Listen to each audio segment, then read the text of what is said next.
My name is Serena Caldwell. I was 28 when everything changed. The first scream cut through the wedding music so sharply that for a moment I thought someone had been hurt. Get her out of here. Every conversation in the ballroom seemed to pause at once. I turned toward the dance floor and saw my 17-year-old daughter, Emily, standing perfectly still beneath a canopy of white lights. Her cheeks had gone pale. Around her, guests stared with that uncomfortable expression people wear when they witness something cruel but aren't sure whether they should intervene. My mother-in-law, Diane, stood only a few feet away. Her finger was pointed directly at Emily. "No child of a soldier is going to ruin my son's wedding day." The words echoed through the room. I felt my stomach drop. Emily hadn't done anything. She had simply been dancing with her cousin. That was it. Nothing dramatic. Nothing inappropriate. Just a teenage girl smiling for the first time all evening. Yet somehow Diane had decided she didn't belong. For years, she had treated Emily differently. Not openly enough for anyone to confront her. Just small things. The forgotten birthday cards. The family photos where Emily was asked to stand at the edge. The subtle reminders that she wasn't really part of the family. I had spent years convincing myself I was imagining it. Years explaining away every slight. Years choosing peace over confrontation. Standing there that evening, I realized how expensive that peace had become. The music stopped. Nobody spoke.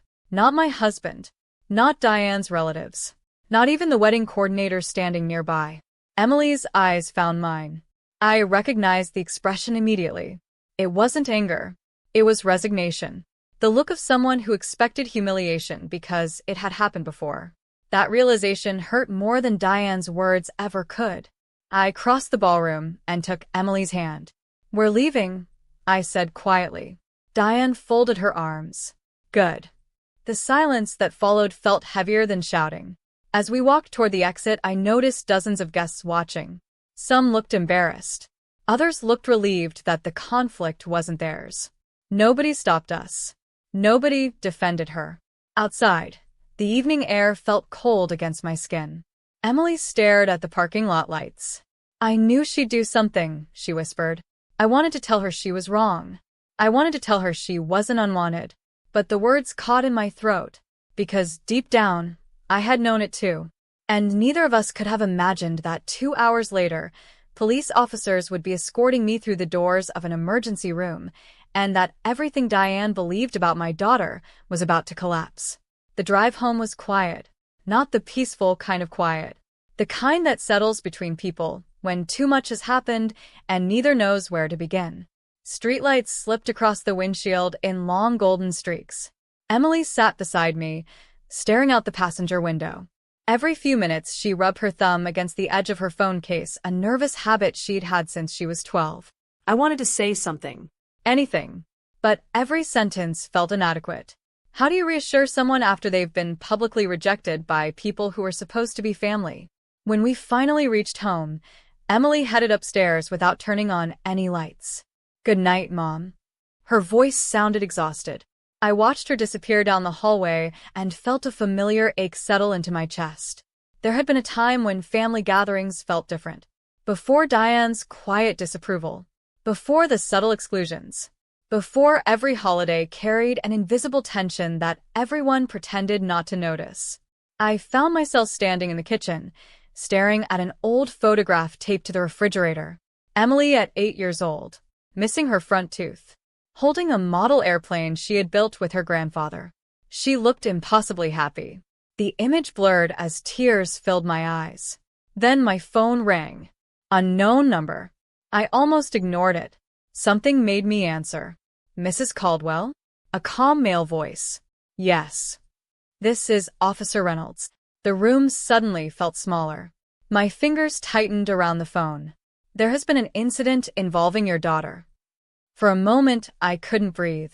Every terrible possibility rushed through my mind at once. "Is she okay?" There was a brief pause. "She's conscious. She's asking for you."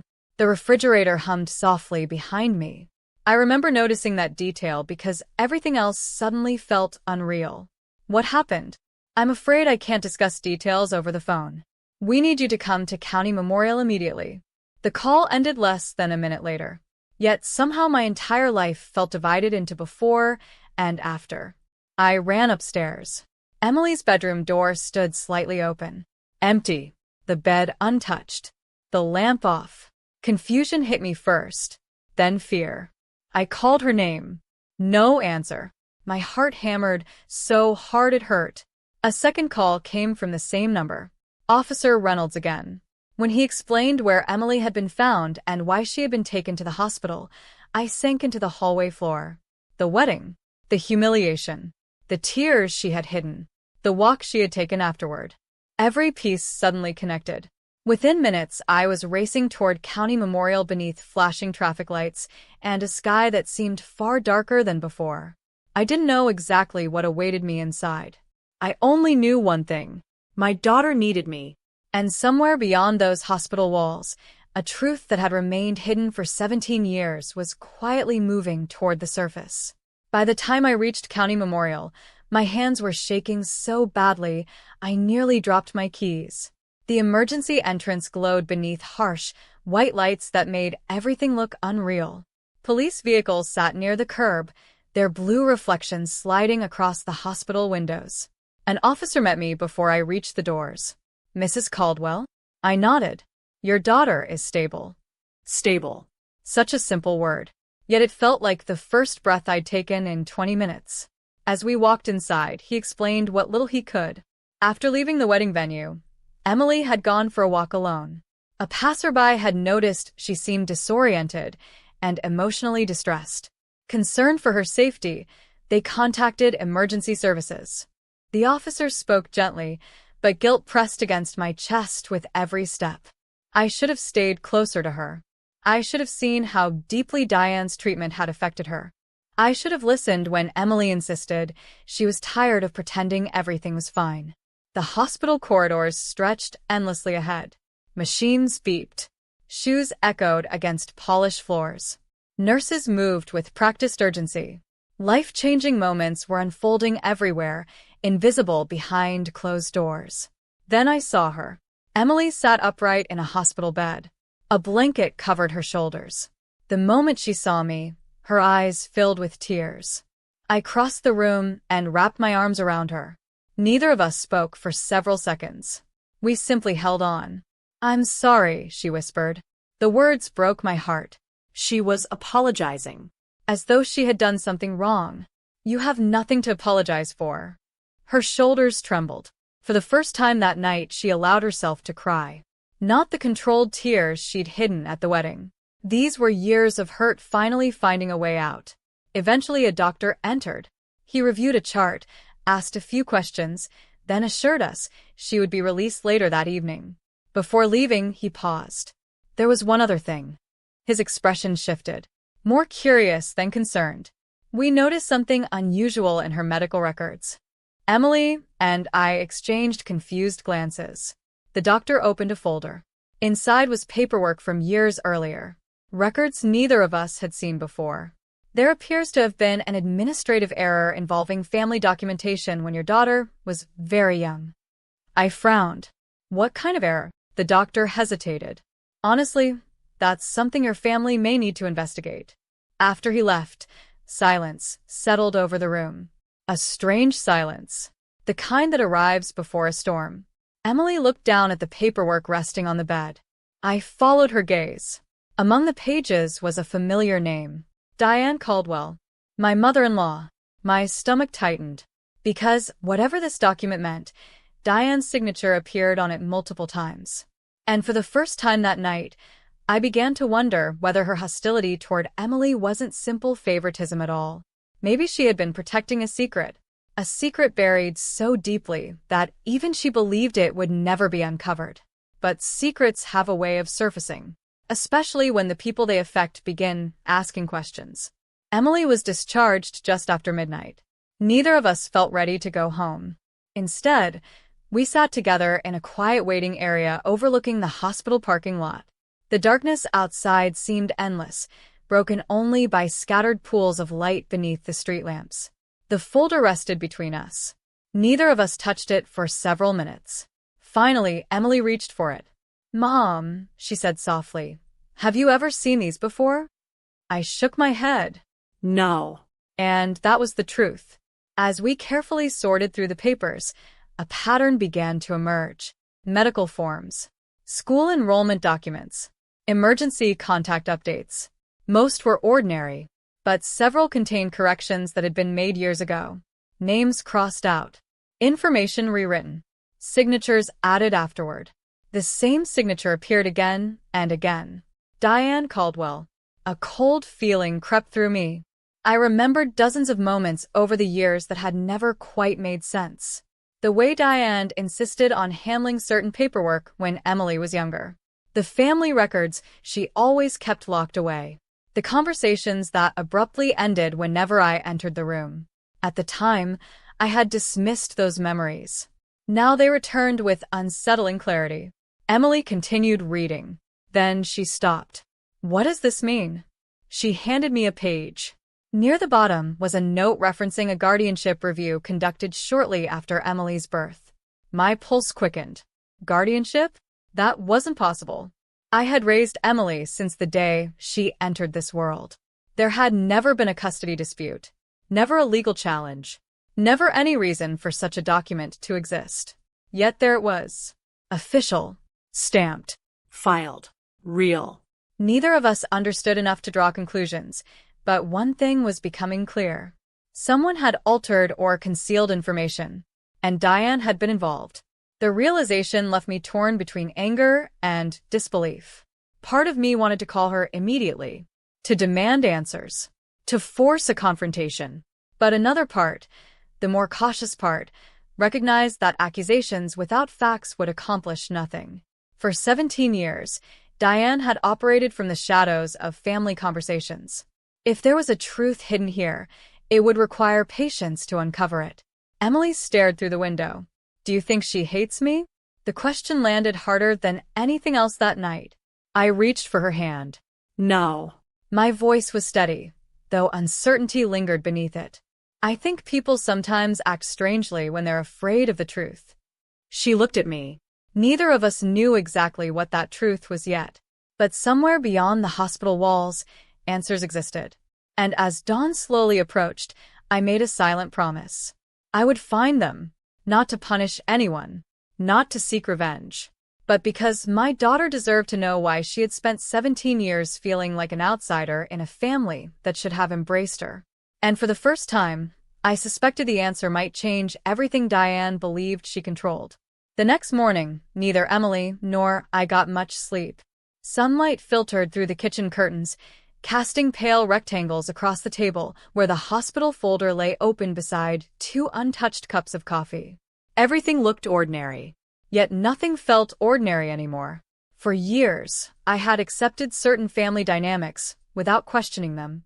Diane's coldness, the subtle favoritism, the strange way conversations seemed to stop whenever certain topics arose. Now those memories felt less like isolated incidents and more like pieces of a puzzle. By late afternoon, I found myself standing in front of a small storage cabinet in the hallway.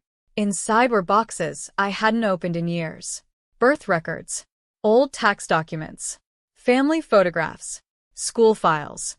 The paperwork people keep because they assume they'll never need it. For hours, I sorted through everything. Dust coated my fingertips. Old paper carried that faint scent of time and forgotten decisions. Emily sat nearby, helping quietly. Occasionally, we found something amusing. A kindergarten drawing, a report card, an old birthday card, and for a moment the tension would ease. Then we would return to searching. Near sunset, I opened a faded accordion folder I barely remembered owning. Inside were documents from the year Emily was born, hospital forms, insurance records, letters. Then something unexpected slipped free. A sealed envelope. My name was written across the front in handwriting I immediately recognized. Diane's. My pulse quickened. The envelope had never been opened. The paper had yellowed slightly with age. I stared at it for several seconds before carefully breaking the seal. Inside was a letter. Short. Only a single page. Yet every line felt heavier than the last. The date showed it had been written 17 years earlier, just weeks after Emily's birth. The message wasn't a confession. It wasn't even fully explanatory. But one sentence stood out. If circumstances ever change, Emily deserves to know where she truly comes from. I read it twice, then a third time. The room felt suddenly silent. Emily watched my expression. "What is it?" I handed her the letter. As she read, confusion crossed her face. Then concern. Then disbelief. Neither of us fully understood what Diane had meant, but the implication was impossible to ignore. There was something significant about Emily's early history that had been hidden. Something Diane had known all along. Something important enough to write down and then bury for nearly 2 decades. Outside, evening shadows stretched across the yard. Inside, a quiet certainty settled over me. The answers existed. Not rumors. Not assumptions. Actual answers. And somewhere among Diane's carefully guarded secrets was the reason she had spent 17 years keeping my daughter at arm's length. The question was no longer whether a secret existed. The question was how far someone had gone to keep it hidden. 3 days later, I found myself sitting across from a family records attorney with a letter spread out between us. The office was quiet. Books lined the walls. A small clock ticked steadily behind his desk. The sound seemed unusually loud. Maybe because neither Emily nor I had spoken much during the drive there. The attorney adjusted his glasses and carefully reviewed the documents we had gathered from the hospital and our storage boxes. When he finally looked up, his expression was thoughtful. "These records aren't complete," he said. My stomach tightened. But they're enough to justify requesting additional archived documents. Emily sat beside me, her hands folded tightly in her lap. I could tell she was trying to prepare herself for whatever came next. The problem was that none of us knew what that might be. Over the following week, more records began to surface. Some came from hospital archives. Others came from county offices. Each new document answered one question while creating 2 more. The process felt like assembling a photograph from scattered pieces. Slowly. Carefully. Painfully. Then one Friday afternoon, the attorney called. His voice sounded different. More serious. "I think we've found the missing piece." Less than an hour later, Emily and I were back in his office. The file waiting on his desk looked surprisingly thin. After all the uncertainty, all the years, all the unanswered questions, the truth occupied only a handful of pages. Life can be strange that way. Entire decades can hinge on a few pieces of paper. The attorney slid the file toward us. Inside was documentation connected to Emily's birth. Not a criminal secret. Not a scandal. Not anything dramatic enough to belong in the stories people tell at family gatherings. In some ways, the truth was far sadder. A complicated family decision had been made during a period of grief and confusion shortly before Emily was born. Several relatives, including Diane, had agreed to keep certain details private until the right time. The right time never came. Years passed. Then more years. Silence became habit. Habit became family tradition. And eventually the truth itself became something nobody wanted to discuss. Emily stared at the papers. I watched emotions move across her face. Shock. Confusion. Sadness. Relief. Not because every answer had appeared at once, but because she finally understood one thing. The distance she had felt all those years had never been caused by her. She had spent 17 years believing she wasn't enough. Yet these records suggested something very different. The problem had never been Emily. The problem had been the secret surrounding her. And now only one person remained who could explain why that secret had been allowed to shape an entire childhood. Diane. For the first time in 17 years, I called her and asked a simple question. "Can we talk?" After a long silence, she answered with 4 words. "Yes." "It's time."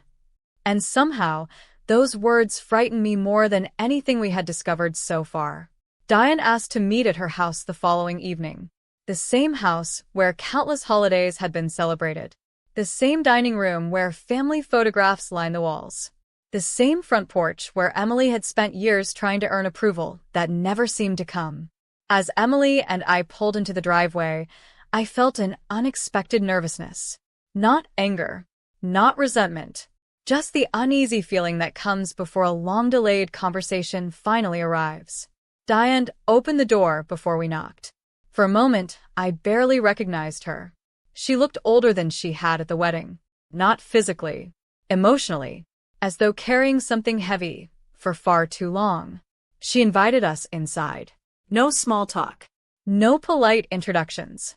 No attempt to avoid the subject. The living room felt unusually quiet. Sunlight filtered through the curtains, illuminating tiny particles of dust drifting in the air. Diane sat across from us and folded her hands. Then, for several seconds, she simply stared at the floor. When she finally spoke, her voice was softer than I had ever heard it. "I owe both of you an explanation." The words hung in the room. Not defensive, not argumentative. Just tired. She explained how, years before Emily was born, a series of difficult family circumstances had unfolded during a period of loss and uncertainty. Decisions had been made quickly. Records had been handled privately. Promises had been exchanged among relatives who believed they were protecting everyone involved, especially Emily. But protection has a strange way of changing over time. What begins as concern can eventually become fear. And fear often turns into silence. Diane admitted that as the years passed, she became increasingly afraid of what would happen if the truth surfaced. Not because Emily had done anything wrong, because Diane feared being blamed for helping keep it hidden. That fear shaped everything. The distance, the awkwardness, the emotional walls, even the favoritism that Emily had felt for years. Listening to her, I realized something painful. Diane's behavior had caused real harm, but much of it had been rooted in guilt rather than cruelty. Emily sat quietly through the entire conversation. Then she asked the question that mattered most. "Did you ever actually dislike me?" The room became completely still. Diane's eyes immediately filled with tears. No. The answer came without hesitation. "No, Emily. Never." For the first time, I believed her. And judging by Emily's expression, so did she. Yet understanding wasn't the same thing as healing. The years couldn't be erased. The hurt couldn't simply disappear. But something important had changed. The silence that had controlled our family for 17 years was finally breaking. And for the first time, everyone in the room was facing the truth instead of hiding from it. The weeks that followed were quieter than I expected. There was no dramatic confrontation. No family divided into opposing sides. No moment where years of pain suddenly vanished. Real life rarely works that way. Healing, I learned, is often far less dramatic than the wounds that make it necessary. It happens in small conversations, in uncomfortable honesty, in moments when people finally stop pretending. Emily returned to school. I returned to work. The routines of daily life slowly resumed. Yet something fundamental had shifted. For the first time in years, Emily no longer carried the burden of wondering whether she belonged. The truth we uncovered had not changed who she was. It had simply revealed what had always been true. None of the distance she experienced had ever been her fault. None of the coldness she felt had reflected her worth. The secret belonged to the adults. The consequences had fallen on the child. One afternoon several months later, Diane invited us to her home. Not for a formal discussion, just dinner. The invitation itself felt significant. As we sat around the table, I noticed something that would have seemed impossible before the wedding. Emily was laughing, not politely, not cautiously, genuinely.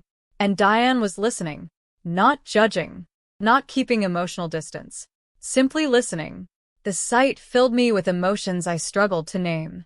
Relief, sadness, gratitude. Perhaps all three. Later that evening, as the sun disappeared beyond the horizon, I stepped onto the back porch alone. The air was cool. The sky glowed with fading shades of gold and blue. Inside, I could hear faint voices and occasional laughter drifting through the screen door. For years, I believed justice meant exposing wrongdoing. Now I understood something different. Sometimes justice is simply the truth being allowed to breathe. Not to destroy people, not to punish them, but to free everyone from carrying what should never have been hidden. I thought back to the wedding, to the humiliation, to the silence of the crowd, To the fear that followed. At the time, it felt like the worst day of our lives. Yet that painful day had forced hidden truths into the light. And once exposed, those truths gave us something we had been missing for years. Choice. The choice to understand. The choice to forgive where possible. The choice to move forward without pretending. As darkness settled across the yard, I looked through the window at my daughter. 17 years old. Stronger than she realized. Still smiling. Still standing. In that moment, I understood that families are not defined by secrets, paperwork, or old mistakes. They are defined by what people choose to do after the truth arrives. And for the first time in a very long time, our story was no longer about betrayal. It was about what remained when silence finally ended. And somehow, that felt like enough.